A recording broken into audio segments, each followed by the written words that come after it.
আসসালামু আলাইকুম সুপ্রিয় দর্শক মণ্ডলী, আবারও চলে আসলাম একটি সুন্দরী আপুর কাছে। ওনার মুখ থেকে শুনবো ওনার জীবনের গল্প। আসসালামু আলাইকুম। ওয়ালাইকুম আসসালাম। আপু কেমন আছেন? জি ভালো। আপু ভিডিওর সামনে কি কারণে আসছেন? ভাই আমি অনেক আগে ভিডিও করছি, এখন আর ভিডিওর মাঝে আসি না। তো অনেক দিন পর ভিডিওর মাঝে আসার কারণ আশা ছিল অন্য একটা মানুষের আশায় ছিলাম। তো সে তো আর পাশে নাই, সে দেশেও আসছে অনেক দিন আশায় রাখা, সে আর আমার সঙ্গে যোগাযোগ করে না।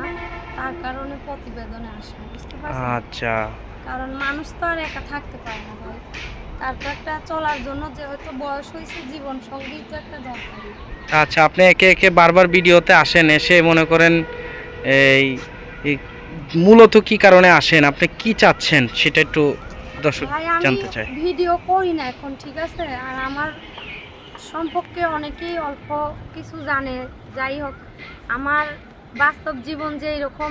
বাসা বাড়িতে কাজ করেন, বেতন কত দেয়?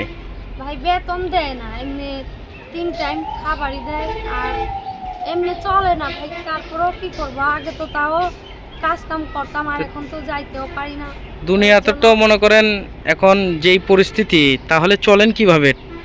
ভাই অনেক কষ্টের মাধ্যমেই চলতে হয়, কারণ কোনো বাড়ি এই বাড়ি ওই বাড়ি কাজ পূজা কইরা মায়েরটারে নিয়ে চলি, খুবই কষ্টে চলি, বুঝতে পারছেন? মানুষে তো উপরেরটাই দেখে, ভিতরটা তো আর কেউ দেখে না। যদি ভিতরটা দেখতে চায় তাহলে হয়তো সরাসরি যোগাযোগ করে দেখতে পারে আমার বাস্তব জীবন, যে আমি কিভাবে থাকি মায়েরটারে নিয়ে। আচ্ছা, বুঝতে পারছি। তো এখন মনে করেন এখন জীবন কেমন চলতেছে? ভাই অনেকটাই কষ্টে চলতেছে, ঠিক আছে? তো তার আশায় ছিলাম, সে থাকতে জীবনে ভালোই ছিলাম, টুকটাক চলাইছে, তার নামে মিথ্যা কথা বলবো না। তো সে আমার সাথে অনেক দিনই আশায় রাইখা সে অনেক দিন হয় যোগাযোগ করে না। এখন সেটা কি আর আমার দোষ? ভাই এখন কি মানুষে তো উনি যোগাযোগ করে না বিদে এখন আপনি নতুন মানুষ খুঁজতেছেন, তাই তো? ভাই সে যোগাযোগ করে না, এর জন্যই নতুন মানুষ চাই কেন, যে সব কিছু যাই না যাতে পাশে আসে। তার আশায় আশায় আমি অনেক প্রায় 1 বছর হয়ে গেছে তার আশায় ছিলাম, সে তাও আমার সঙ্গে যোগাযোগ করে না। বাধ্যমূলক ভিডিওতে আবার আসা, বুঝতে পারছেন?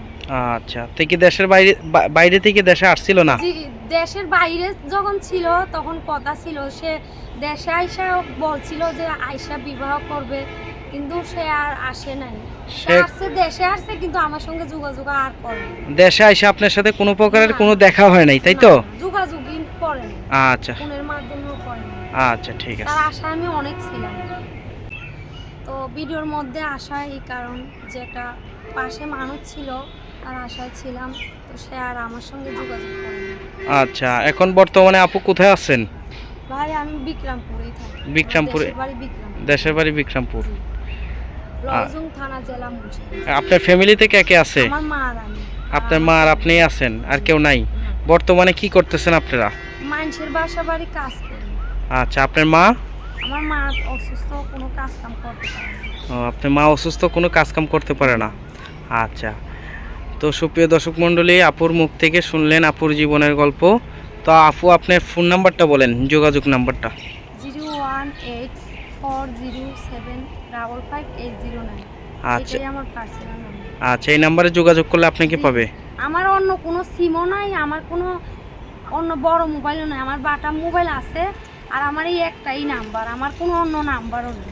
আচ্ছা, সুপ্রিয় দর্শক মণ্ডলী, তো সবাই